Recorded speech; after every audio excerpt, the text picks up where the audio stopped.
it was a noble idea that catch on in the 50s. The new critics were very critical of it, as they rightly should have been. But you know, uh, eventually it became a money-making scheme, because if you could delude people into thinking that they have talent, if you could delude people into thinking that they were going to be the next Betty Smith, who did A Tree Grows in Brooklyn, or the next Sylvia Plath, and it actually caught on first, the writing workshops with poetry, because poems are short, half a page to a page in general, and then later it became fiction writing, memoir writing, uh, and stuff like that. And each university found, just like in, say, the NCAA football, that, well, if Columbia is making good money with their program, well, maybe Stony Brook should have a writing program. And if Harvard is doing it, then Dartmouth should do it.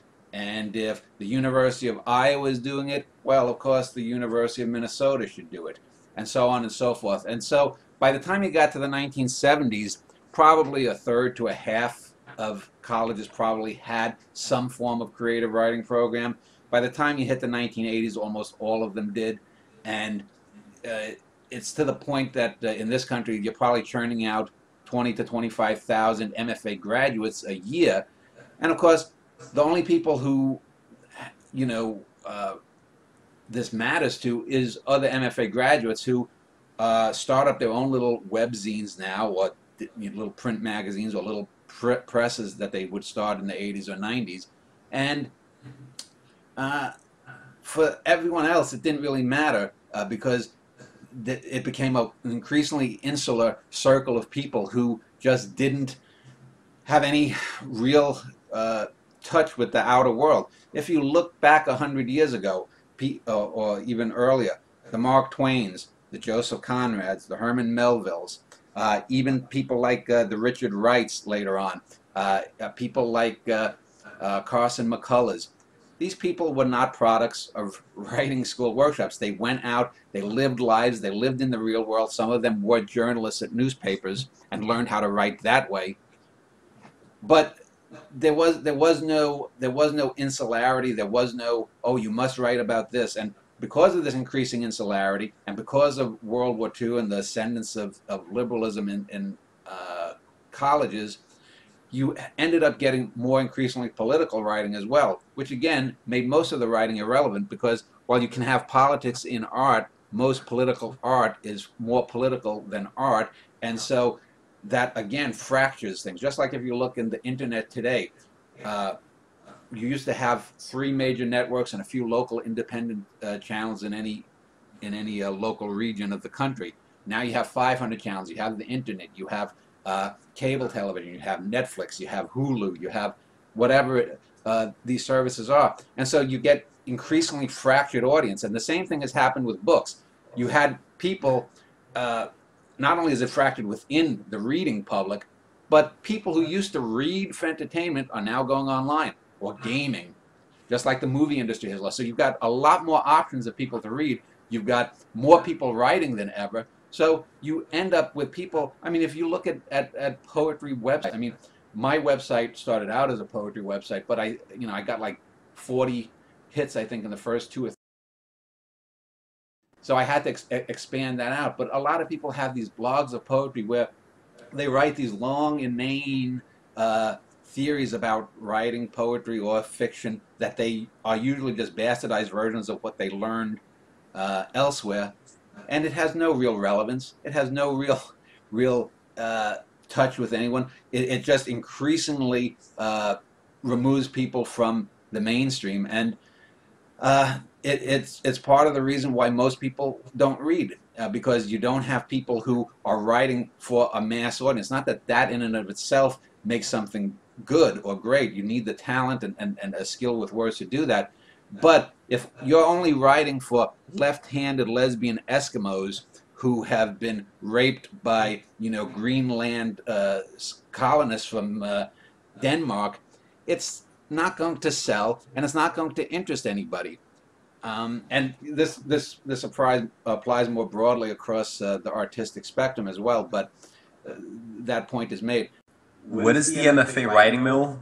Back when I started getting into writing poetry in the mid 1980s, I went to a lot of local poetry groups around the New York area. I hung out with a lot of the New Eurekan type poets, a lot of poets who were in the Brooklyn area, in old warehouses and whatnot.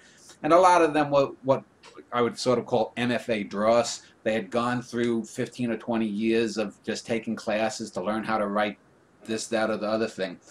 And from reading in magazines like Poets and Writers and other publications of that sort, and then researching it myself through other magazines, the basic genesis of the writing mills, what I call them, like puppy mills, they just try to churn out writers, happened after World War II. Before the Second World War, colleges were notoriously conservative, whereas they're now uber politically correct and left-wing. They were, they made William F. Buckley look liberal before the Second World War. Second World War happens, America is ascendant, everything is on the rise, and the idea comes to someone, or a number of people in a number of colleges. I believe, I could be wrong, but I believe the actual first writing program was the infamous Iowa Writers Workshop, and I say infamous because so many bad writers have come out of the Iowa Writers Workshop that it's become sort of a joke. But they had a noble idea, sort of like people would say of communism. Unfortunately, it had no bearing with reality. The idea was to make writing sort of like Henry Ford made cars and the production of automobiles, that we would go for 2 or 3 or 4 years, we take good, intelligent people, and they didn't need to have any natal creativity. They didn't need to have any native talent. What they needed to do was just be instructed by good instructors, and they would learn in poetry about metaphor and enjambment and so on and so on. In prose, they would learn about characterization and dialogue and plot. But of course, the major problem is you have to have talent. Most people don't have talent. Most people who want to be writers don't have talent. And even if the majority of the people did have some talent, most of the instructors don't. And the people who would go and be drawn into instructing writers would be bad writers who themselves couldn't write. Because in those days, you could make a living. If you were Norman Mailer, if you were the guy, for example, who wrote Tobacco Road, I forget his name, a famous book from the 1930s. If you wrote A Tree Grows in Brooklyn, you could make a name for yourself and live off the royalties and the movie rights and stuff. You might not be rich, but you could do that if you wrote something of quality. So first, I think, came the Iowa Writers Workshop, or a couple of others. It might have been the third or fourth. It doesn't really matter. And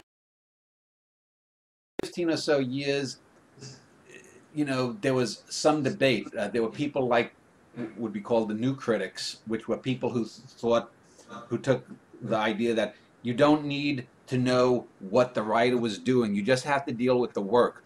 And by and large, while there are some little niggling problems here and there with the idea, it is a better way to look at things.